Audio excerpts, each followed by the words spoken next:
क्योंकि जिंदा रहना, क्योंकि जिंदा रहना मेरे लिए मसीह है और मरना मेरे लिए क्या है।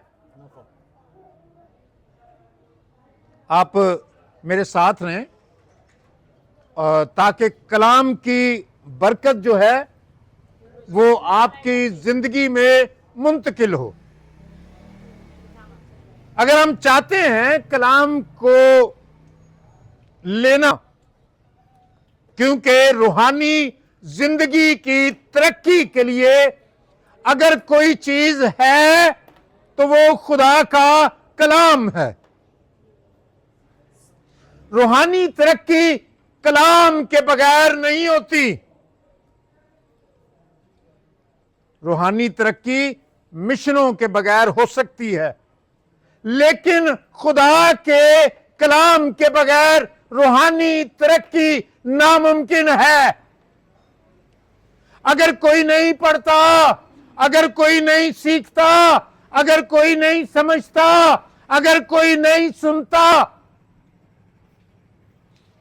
तो बरकत, ब्लेसिंग जो है वो आपकी जिंदगी में नहीं उतर सकती। यहां पर एक बड़ा भेद है जिसे मुकद्दस पौलुस कहते हैं, जिंदा रहना मेरे लिए मसीह है। क्या आप इस बात को समझते हैं?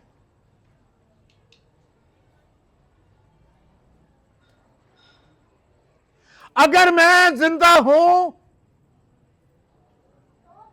तो मैं मसीह को पेश करता हूं।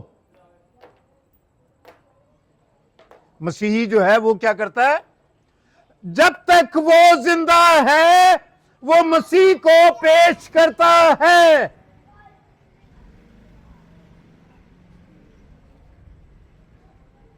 और अगर कोई शख्स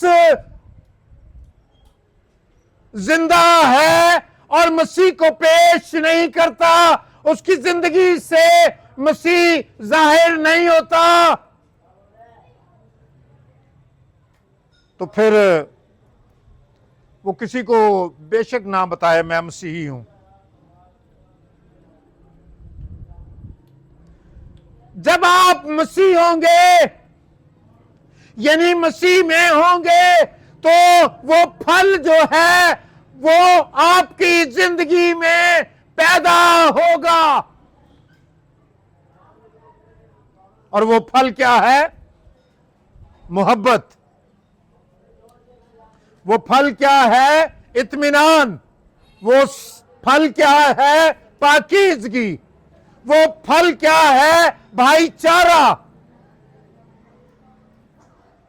वो फल क्या है? मुआफी। अगर हम मसीह में हैं तो फिर खुदा का कलाम कहता है, पौलुस कहता है, तो फिर मरना मेरे लिए नफा है। क्या है? नफा है। हम हमेशा दुनिया में जितनी बातें करते हैं वो उलट ही करते हैं।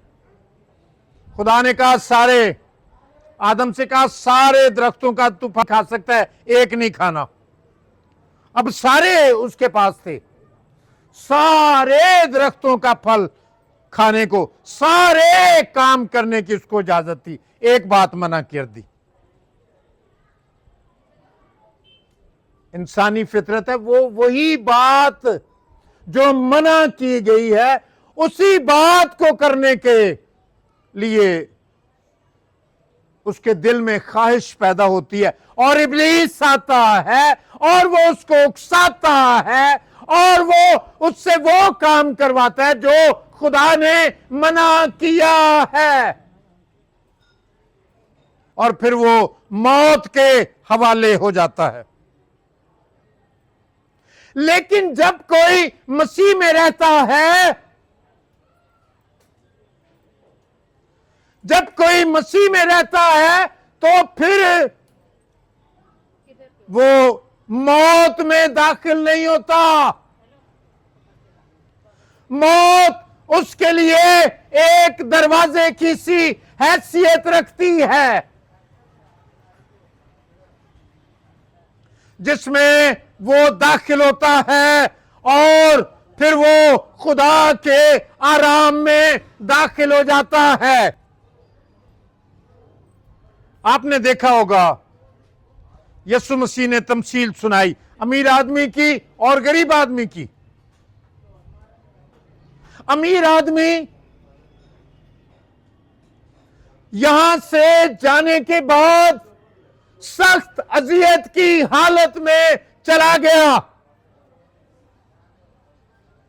बताएं, ये उसके नफे की बात है? मरने के बाद उसको नफा मिला? नहीं। भाई रोशन कह रहे हैं कि नहीं नहीं। और यही बात है, नफा क्या हुआ उसके? वो मरने के बाद तो अजाब में मुब्तला हो गया, मरने के बाद वो दुख में पड़ गया, मरने के बाद वो पानी के एक कतरे के लिए तरसने लगा। मौत के बाद ये हो गया। अब मैं बता रहा हूं, जो मसीह में मरते हैं उनके लिए मौत एक नफा है। ईमानदारों के लिए, यीशु पर ईमान लाने वालों के लिए मौत एक नफा है।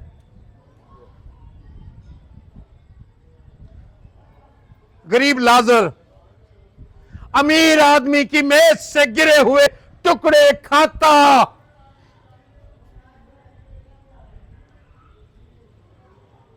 और कुत्ते उसका नासूर, उसके बदन पर फोड़े जो थे, नासूर जो थे, उनको चाटा करते थे।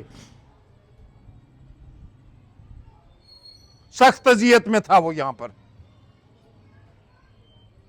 यीशु मसीह यहां पर आकर बताएं क्या उस यीशु मसीह ने कितनी अजियत बर्दाश्त की है? बताएं, यीशु मसीह ने कितनी अजियत बर्दाश्त की? यहां पर आने के बाद लोगों ने उसके मुंह पर थूका, उसकी दाढ़ी को नोचा, उसे बदकारों में शुमार किया गया।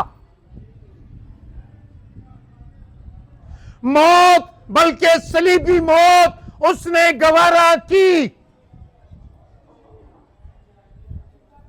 अब जो गरीब आदमी है वो बहुत सख्त अजियत में था, लेकिन जैसे ही बाइबल में लिखा है, यीशु मसीह ने कहा, अमीर आदमी भी मर गया और फिर उसके बाद गरीब आदमी भी मर गया।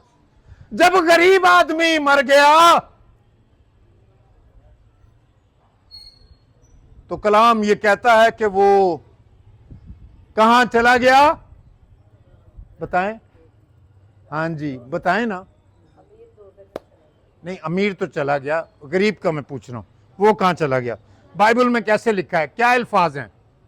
वो बाप इब्राहिम की गोद में पहुंचा दिया गया।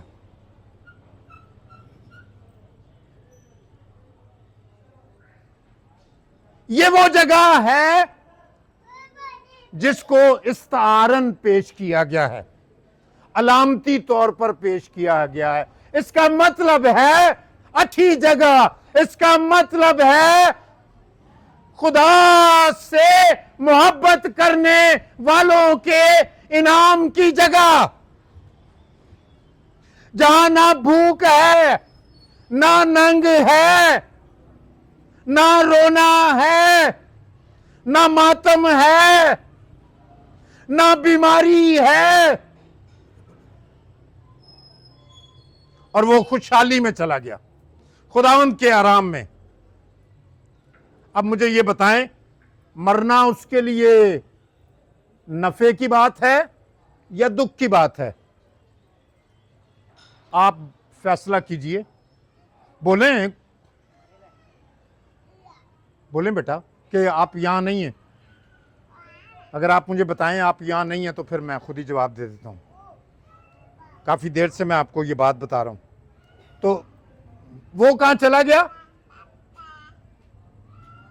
वो जिस अजाब में था जमीन पर, कुत्ते उसके नासूर चाटते थे, वो मेज से गिरे हुए टुकड़े खाकर पेट भरता था, मरने के बाद वो खुदा के आराम में दाखिल हो गया, बाप इब्राहिम की गोद में चला गया। और कलाम कहता है अमीर आदमी देखकर उसको रश करने लगा। उसने गरीब आदमी को देखा और कहा, किसको कहा उसने? अमीर आदमी ने। गरीब आदमी को? जी नहीं, गरीब आदमी को उसने नहीं कहा। उसने कहा है बाप इब्राहिम, लाजर को भेज। इतनी तकलीफ में था वो जमीन पर, और खुदा के कलाम में लिखा है अब वो आराम में है। हालेलुया। अमीर आदमी कहता है कि भेज इसको, ये पानी का एक कतरा, ये जो उंगली डिबोने के बाद गिरता है, पानी का एक कतरा इसको कह। कई दफा हिम्मत नहीं होती, लोग इतने बीमार होते हैं, वो चमचों से भी, और पहले दौर में चम्मच वगैरह इतने नहीं होते थे घरों में, देहात वगैरह में, तो लोग उंगली डुबोकर उसके मुंह में लगते थे। उसने कहा कि उंगली को, इसे कह उंगली डुबोए, और वो मेरी जुबान को क्या करे? तर करे। आप समझ रहे हैं? खुदा के मानने वालों की जिंदगी के बारे में जान रहे हैं? आप जान रहे हैं क्या ब्लेसिंग और बरकत है, क्या नफा है? यहां वो सख्त अजियत में थे। बाज़ औक़ात लोग वालिदैन के बारे में कहते हैं कि अब दुआ करें, हालात बहुत उसके खराब है, दुआ करो। बल्कि बाज़ औक़ात ये भी होता है कि लोग खुद डॉक्टर से कहते हैं कि इसको कोई इंजेक्शन जो है वो लगा दें। सख्त अजियत में होता है।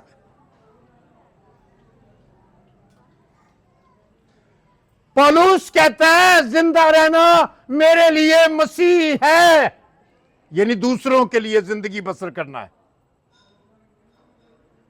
मसीह होना, मसीह होने का क्या मतलब है?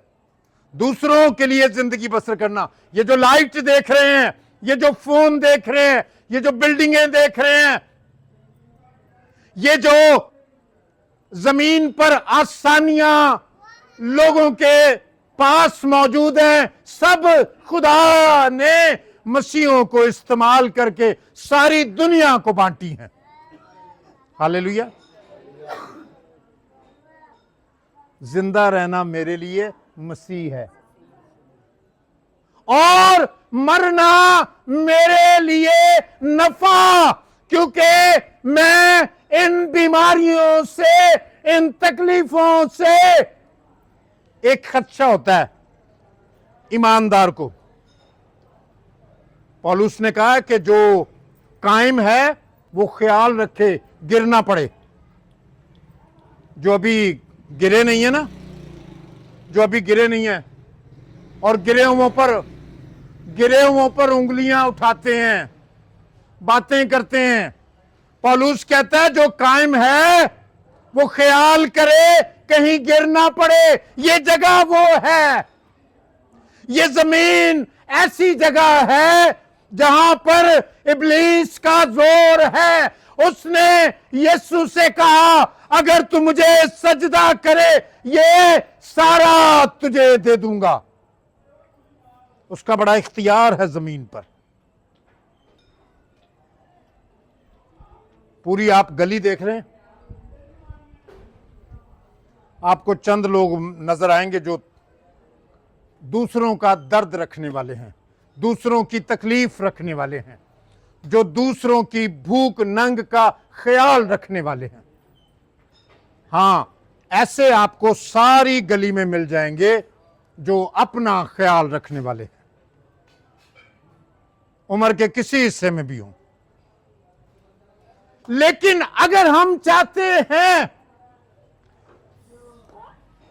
अबदी जिंदगी के वारिस बने, मौत हमारे लिए नफा बन जाए, तो फिर हमें अपनी जिंदगी के बारे में गौर करना है। यहां पर हम कैसी जिंदगी गुजार रहे हैं, और अगर ये जिंदगी लोगों के लिए परेशानी का बायस है, बच्चे भी सोच सकते हैं, जवान जो है वो भी, क्या अपने मां बाप के लिए परेशानी का बायस तो नहीं हो बने हुए, दुख का बायस तो नहीं है। मां बाप सारी रात तुम्हारे बारे में फिक्रमंद होते और परेशान तो नहीं होते। मां बाप तुम्हारे बारे में सोच सोच कर बेइज्जत तो नहीं होते। उनको हमेशा यह ख्याल रखना है कि अपने बाप की, अपने मां की इज्जत करनी है। जो लोग इस जमीन पर मसीह में जिंदगी गुजारते हैं वो खुदा के आराम में दाखिल होते हैं, बाकी लोग नहीं।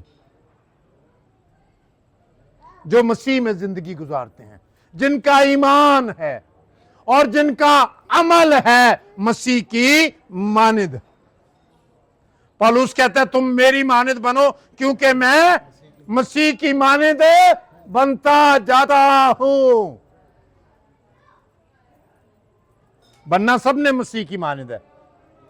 पौलुस कहता है तुम मेरी मानिद बनो क्योंकि मैं भी मसीह की मानिद बनता जाता हूं। आए अपनी जिंदगी के बारे में देखें। ऐसा ही सेटअप लगा होगा हमारे 40वें पर शायद, है ना। कुछ लोग ज्यादा आ सकते हैं, कोई रिश्तेदार ज्यादा हो सकते हैं, कोई गली के लोग भी हो सकते हैं। हाय हाय हाय हाय, बहुत बुरा हो गया, है ना। लेकिन ऐसा ही होगा। तो क्या आप तैयार हैं? जब हमारा वक्त आए तो हम खुदा के आराम में दाखिल होने के लायक बने, ये मौत हमारे लिए नफा बन जाए। मैं बहन के बारे में बहुत सी बातों को जानता हूं जो अब हमारे साथ नहीं है, और वो अपने बहन भाइयों के साथ मेल मिलाप रखने वाली खातून थी, मोहब्बत करने वाली शफीक औरत थी, अपने बहन भाइयों से प्यार करने वाली थी। कई दफा बहन साइमा मुझे बताती थी कि भाई साहब शायद ही किसी दिन वो फोन ना करे, नहीं तो उसकी कोशिश होती थी मैं अपनी बहन का, सिर्फ बहन को फोन करने से सिर्फ इनका ही पता नहीं चलता था, बाकियों का भी पता चल जाता था। तो वो सबके बारे में, अपने बहन भाई अपने साथ जो पैदा हुए उनका फिक्र करती, उनसे मोहब्बत करती थी। इसलिए कहते हैं अपने लिए तो सब ही जीते हैं, इस जहां में है जिंदगी का मकसद औरों के काम आना। अगर आपने अपनी जिंदगी को अपनी जात तक महदूद कर लिया है, अपनी सोचों को, अपने ख्यालों को, अपने कामों को, तो आपसे बड़ा बदनसीब कोई नहीं, क्योंकि आपका अंजाम बुरा होने वाला है। लेकिन अगर आप खुदा की मर्जी के ताबे होते हैं, उसके बेटे यीशु पर ईमान लाकर उसकी मानिद जो वो चाहता है कि हम सब का ख्याल रखें, उसकी मानिंद जिंदगी बसर करते हैं तो मौत हमारे लिए नफा है। हम सब अपने मरने से पहले बता सकते हैं कि मौत हमारे लिए नफा है या नुकसान होगा। अपने बारे में, मैं अपने बारे में बता सकता हूं, आप अपने बारे में। मैं अगर आपके बारे में बताऊं तो शायद मैं गलती पर हूं, मुझे आपके बारे में दुरुस्त पता नहीं है। आप कितनी भलाई रखते हैं, आपका दिल कितना नर्म है, आप कितनी दुआ करते हैं, आपने यीशु को कबूल किया है, आपने बपतिस्मा लिया है, आप रूह से मामूर हैं। मैं इन बातों के बारे में नहीं जानता,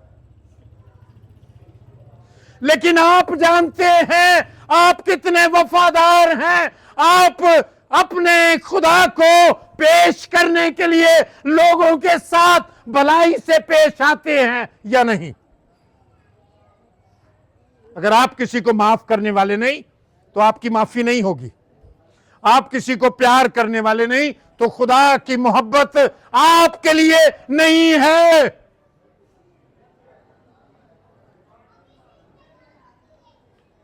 यीशु मसीह ने कहा, जैसा तुम चाहते हो लोग तुम्हारे साथ करें, तुम भी वैसा ही उनके साथ करो। आए हम अपनी जिंदगी के बारे में गौर करें और अपनी जिंदगी के बारे में सोचें। हम किस तरफ जा रहे हैं, हम किस तरफ जा रहे हैं, ये बात हमें सोचना होगी। यहां पर एक कोई रस्सी मौजूद नहीं है, वरना मैं आपको बताता, एक आइडिया मैं आपको बताता।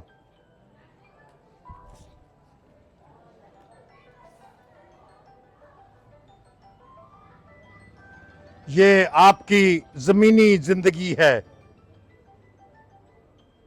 ये इतनी सी 60 साल और 70 साल, इतनी सी, सिर्फ इतनी सी। आगे जो जिंदगी शुरू होने वाली है वो अबदी है, और ये देखिए कितनी है, कितनी है, और ये बाकी खुदा की जेब में है। ये बहुत लंबी है, आप जितना भी खींचते जाएं उतनी ही लंबी है, ये खत्म होने वाली नहीं है। अबदी जिंदगी के लिए अपने आप को तैयार कीजिए। अबदी जिंदगी में दाखिल होने के लिए अपने आप को खुदा के ताबे कीजिए, कलाम के ताबे कीजिए। ये जल्द खत्म हो जाएगा, ये वक्त जल्द खत्म हो जाएगा। सिर्फ एक हमारी बहन ही वो दुनिया का फर्द नहीं है जिसने मरना था, सिर्फ वो ही मरी है। ये बारी हमने भी देनी है, हमें भी जाना है। सो अपनी जिंदगी, आखिरी बात एक बताने लगा हूं, जरा गौर कीजिएगा और जवाब दे दीजिएगा, मेहरबानी। देखना जरा भाइयों बहनों, ये चूंटी है, समझते हैं ना, चूंटी, कीड़ी, समझते हैं, आंट, समझते हैं ना। ये मैंने अपनी हथेली पर रखी है। अब जरा आपसे मैं सवाल करूं, मेरे हाथ में जिंदगी है या मौत? क्या आप सुन रहे हैं? मेहरबानी से बच्चे की तरफ ना देखें, ये बड़ा अहम है। जब काम की बात होती है तो फिर आप, ये इब्लीस की चाल होती है, वो आपको ध्यान में लगा दे। चींटी मेरे हाथ में है, मैंने ऊपर हाथ रखा है। अब मैं आपसे सवाल कर रहा हूं, मेरे हाथ में जिंदगी है या मौत है? जी, मौत है। कितने लोग कह रहे हैं मौत है? हाथ खड़ा करें जरा। ठीक है। जिंदगी कितने कह रहे हैं मेरे हाथ में जिंदगी है? बताएं जी। जो कुछ मेरे हाथ में है, गौर से सुन लीजिएगा, ये मेरे इख्तियार में है। इंज में माल देता ना तो मौत बन जाना उसने। अगर मैं ऐसे ही छोड़ दूंगा उफ, तो ये जिंदगी बन जाएगी। ये मेरे इख्तियार में है, आपके इख्तियार में है। कहां जाना चाहते हैं? खुदा के आराम में? तो फिर खुदा के ताबे हो जाएं। हलाकत में जरना जाना चाहते हैं, तबाही में जाना चाहते हैं, मौत अपने लिए खरीदना चाहते हैं, तो इब्लीस के आपको जरूरत ही नहीं है, वो आके आप ही तो ले जाएगा। बहुत प्यार करता है तुहाडे नाल, वो चाहता है हर एक बंदा जहन्नम में ही जाए, सारिਆਂ ਨੂੰ ਅੱਗ ਨਾਲ ਜਲਦਿਆਂ ਆ ਉਹ ਵੇਖਣਾ ਚਾਹੁੰਦਾ है। बड़ा खुश होएगा और नचेगा। एवी एवी एवी एवी एवी एवी ओ सारे साड़ते में। अब आप समझे मेरे हाथ में क्या है? आपके भी इख्तियार में आपकी जिंदगी है, आप उससे जैसे मर्जी गुजारें। कैसे गुजारना चाहते हैं? खुदा की मर्जी के मुताबिक। तो फिर क्या नतीजा निकलेगा बताएं?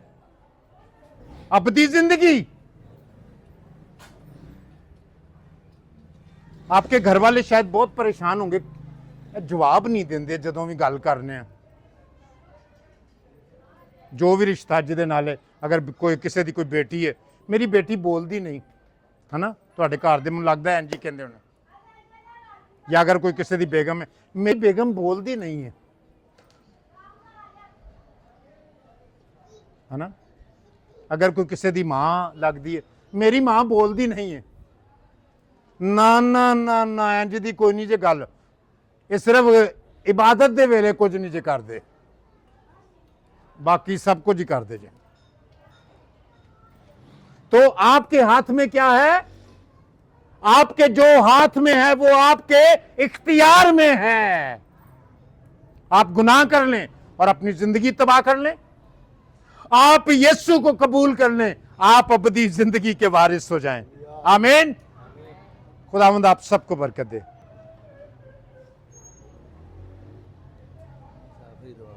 ठीक है, ठीक। आए हम दुआ करें और बहन परवीन की सारी खिदमत के लिए भी हम, हाँ जी, उनकी खिदमत जितना अरसा उन्होंने यहाँ पर गुजारा है, हम उसके लिए शुक्र करते हैं, जिसके वसीले से बहुत से लोगों ने बरकत पाई, मोहब्बत पाई। उनके बेटों के लिए हम दुआ करते हैं, उनकी बेटी के लिए हम दुआ करते हैं, उनके बच्चों के लिए हम दुआ करते हैं, उनके शौहर के लिए हम दुआ करते हैं। खुदावंद उन्हें बरकत दे और ब्लेस करे, खुदावंद उन्हें सब्र कर दे और इत्मीनान अता करे।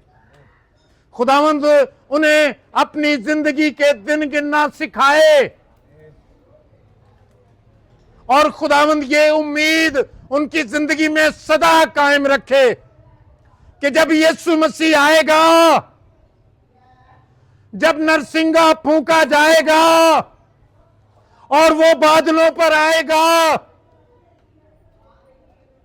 तो बहन परवीन भी जो यीशु पर ईमान रखती थी, खुदावंद की हजूरी में जाने के लिए उस कब्र में जिसमें उसे रखा है उठ खड़ी होगी